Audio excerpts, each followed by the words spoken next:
सूरज छठ की पूजन विधि, व्रत कथा तथा उद्यापन विधि।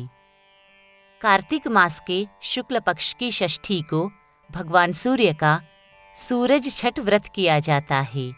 इस दिन गंगा स्नान, जप तथा व्रत करने से अक्षय पुण्य फल प्राप्त होता है। इस दिन सूर्य पूजन, गंगा दर्शन तथा पंचगव्य प्राशन का विशेष महात्म्य है। इस व्रत की पूजन सामग्री में कनेर के लाल पुष्प, गुलाल, दीप तथा लाल वस्त्र का विशेष महात्म्य है। सूर्य भगवान की आराधना करने से नेत्र रोग तथा कोढ़ दूर हो जाते हैं। सूर्य का दिन रविवार है। इस दिन व्रत करने वाले को नमक त्याग देना चाहिए। दिन में थोड़ी देर सूर्य रहने पर केवल एक अन्न का भोजन करना चाहिए। सूर्य को नित्य प्रातः तथा सायं अर्घ्य देना चाहिए। पलकें बंद करके सूर्य की ओर देखना नेत्रों के लिए हितकर है, इसलिए इस व्रत को किया जाता है।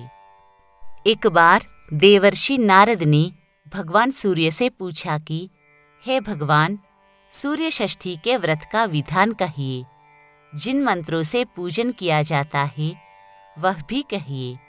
तब सूर्य भगवान कहने लगे कि हे महर्षि, सुनिए, जिसके श्रवण करने से ही अभीष्ट फल सिद्धि को प्राप्त होता है।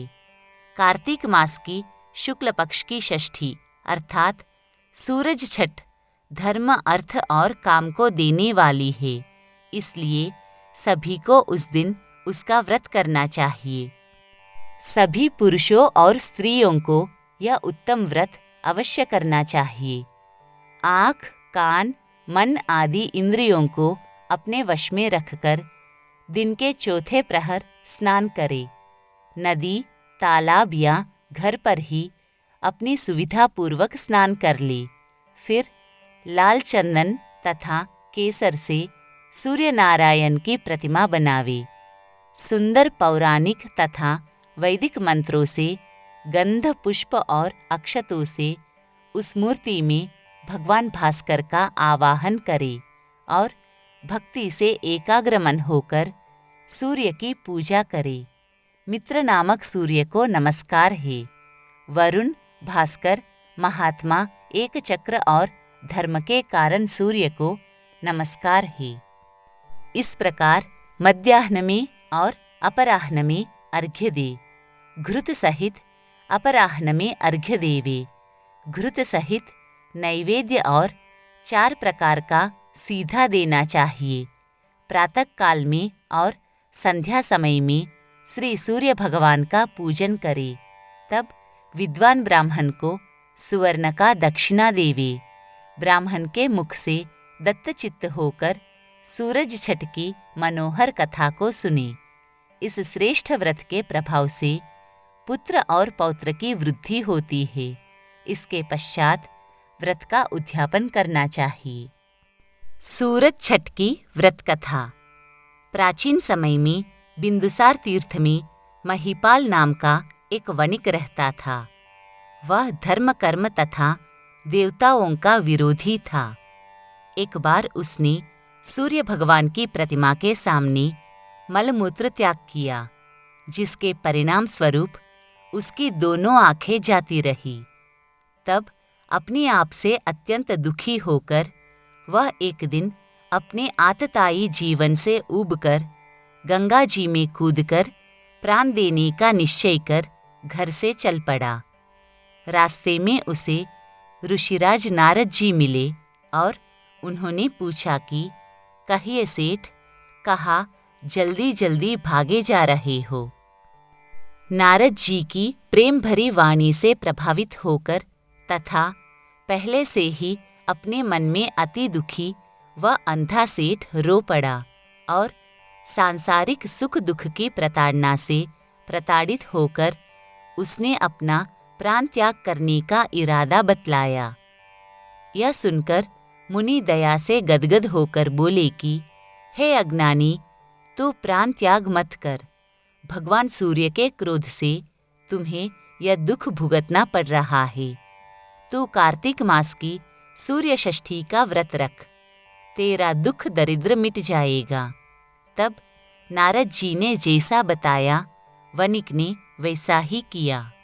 सूरज छठ के व्रत के प्रभाव से वह पुनः सुख समृद्धि पूर्ण दिव्य ज्योति वाला हो गया। कार्तिक मास की शुक्ला षष्ठी को यह व्रत मनाया जाता है। इस दिन सूर्य देवता की पूजा का विशेष महात्म्य है। इसे करने वाली स्त्रियां धन धान्य, पति, पुत्र तथा सुख समृद्धि से परिपूर्ण तथा संतुष्ट रहती है।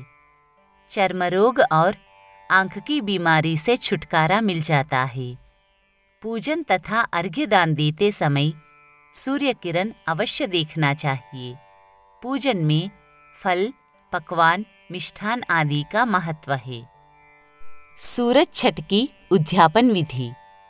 देवर्षि नारद ने भगवान सूर्य से कहा कि हे सूर्यदेव, अब आप मुझे इस षष्ठी व्रत के उद्यापन की विधि कहिए, क्योंकि आप सब विधि से मेरे अज्ञानी रूपी अंधकार को दूर करने वाले हैं।